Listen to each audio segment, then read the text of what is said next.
A few moments later. Assalamualaikum warahmatullahi wabarakatuh. Baiklah, pertama-tama yang terhormat kepada Bapak Dr. Haji Icep Subrata MPD selaku dosen pengampu mata kuliah pendidikan IPS di kelas tinggi. Selanjutnya kami dari kelompok 2 izinkan kami untuk memperkenalkan diri. Saya Ida Zamil dengan NIM 2004798. Saya Mita Rizky Aulia dengan NIM 2000725. Saya Siti Holifah dengan NIM 2003642. Saya Putri Boja Jasro dengan NIM 2006972. Saya Ratih Ayu Andira dengan NIM 2001493. Saya Cynthia Febrian Putri dengan NIM 2004929.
Baiklah, untuk selanjutnya izinkan saya dan tim saya untuk memperkenalkan media yang kami buat. Nah, media yang kami buat ini adalah media Rotatun. Rotatun ini sendiri itu termasuk ke dalam media 3 dimensi. Nah, Rotatun ini media yang hampir sama dengan media wayang beber. Mengapa demikian? Karena Rotatun ini sendiri itu adalah media wayang beber yang disempurnakan. Nah, mungkin untuk selanjutnya cara penggunaan dari media ini sendiri itu akan dijelaskan oleh rekan saya. Baiklah, di sini saya akan menunjukkan cara penggunaan dari media Rotatun. Nah, media Rotatun ini penggunaannya sama seperti roll film.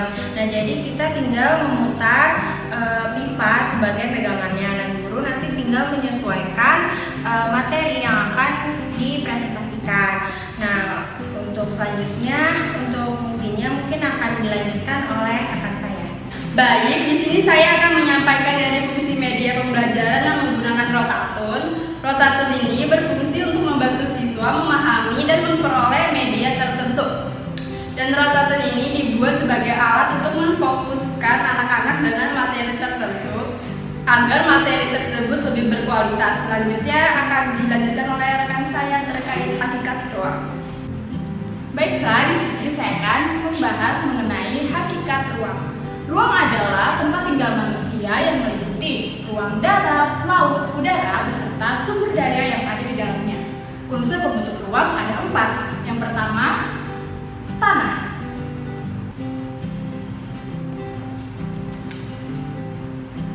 Unsur pembentuk ruang yang kedua adalah air.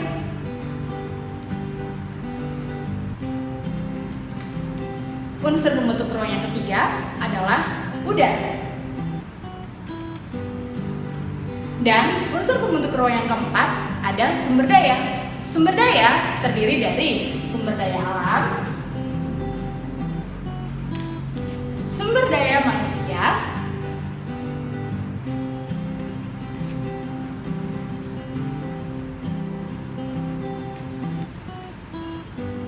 beserta sumber daya hewan. Kita akan berkenalkan di sini.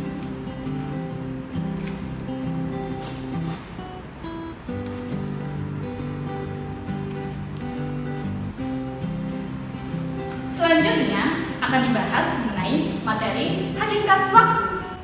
Nah, selanjutnya adalah kita akan membahas tentang hakikat waktu. Hakikat waktu adalah proses seluruh rangkaian pembuatan, keberadaan, dan keberlangsungan. Nah, di dalam konsep waktu terbagi menjadi 3. Ada masa lampau, masa kini, dan masa yang akan datang.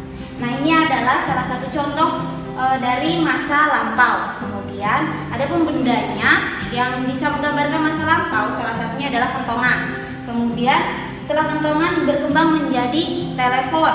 Kemudian yang terakhir berkembang kembali menjadi smartphone. Nah, selanjutnya akan dijelaskan oleh rekan saya. Baik, selanjutnya di sini saya akan membahas mengenai hakikat kawasan. Kawasan sendiri itu berarti daerah yang memiliki ciri khas tertentu. Di sini saya akan membahas mengenai kawasan di daerah perkotaan. Yang pertama itu ada di daerah kawasan perkantoran. Nah, di daerah kawasan perkantoran ini merupakan menjadi bagian pusat dari berbagai kantor. Nah, di sini ditandai dengan banyaknya gedung-gedung.